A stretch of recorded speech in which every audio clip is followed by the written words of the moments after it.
ନୀରବରେ ବସିଥାଏ ଯେବେ ଖୋଲା ଆକାଶ ତଳେ, ଦୀର୍ଘଶ୍ୱାସଟିଏ କଡ଼ ଲେଉଟାଏ, ଦୁଇ ଟୋପା ଲୁହ ମୋ ଆଖି ତଳେ।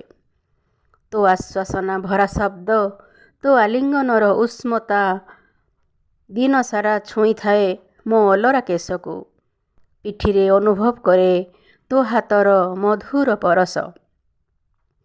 ନୀରବରେ ଶୋଇଥାଏ ଯେବେ ତୋ ଶୋଇବା ଗମ୍ଭୀରି ଘର ପାଖରେ, ତୋ ଖାଲି ପଣତଟା ଦିଶିଯାଏ, ଫରଫର ଉଡ଼ୁଥାଏ ଶୂନ୍ୟ ଆଖିରେ ମୋର।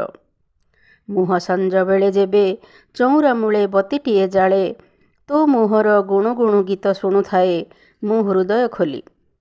ଯେଉଁଦିନ ଶୁଣିଲି ତୁ ଚାଲିଗଲୁ ବୋଲି, ଆଉ ଧୈର୍ଯ୍ୟ ନଥିଲା ମୋର। ଧାଇଁ ଯାଇ ପଶିଗଲି କବାଟ ଖୋଲି।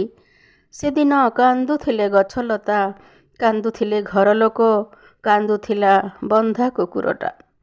କେତେ ଖୋଜିଲି ମୁଁ, ଏ ଘରରୁ ସେ ଘର, ସେ ଘରରୁ ଏ ଘର, କେହି ତ ଦେଲେନି ଉତ୍ତର।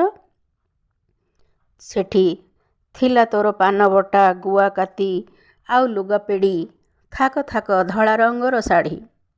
ତା ଭିତରେ ସାଇତା ତୋ ଗୀତା ଭାଗବତ ପେଡ଼ି। ଏବେ ଆଉ ତୁ ନାହୁଁ। ବିଶ୍ୱାସ ହେଉନି। ଏବେ ଆଉ ମା ନାହିଁ। ସରିଗଲା ସବୁ ସ୍ନେହ ସରାଗ। ଦିଶିଯାଏ ତୋ ଚଉରା ମୂଳର ଝୋଟି, ଦିଶିଯାଏ ହରେ କୃଷ୍ଣ କୃଷ୍ଣ କୃଷ୍ଣ ହରେ ହରେ ଲେଖିବା ଝୋଟି ଚିତା।